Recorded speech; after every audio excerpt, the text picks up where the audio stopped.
Jako dobro, jako dobro. Dobro ste koordinirani, jako dobro. A sada obratite pozornost na sljedeće. Ruke su u liniji. Ovako, ne smiju pobjeći iza. Ovako, ok? Povezano s partnerom, morate se gledati. Znate što?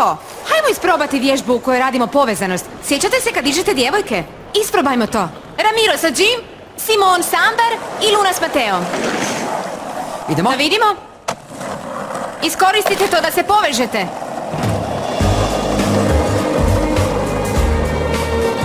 Tako, jako dobro. Jako dobro. Gotovo za danas.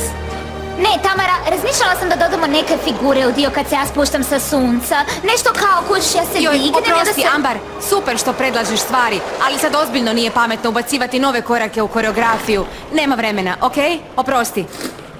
Gotovo za danas. Završavamo s treningom i stegnite se, molim vas. Da, baš cool, sad mogu mirno dovršiti rad za Blake pa će me moj pustiti na natjecanje. Idem s tobom, pomoći ću ti. Da,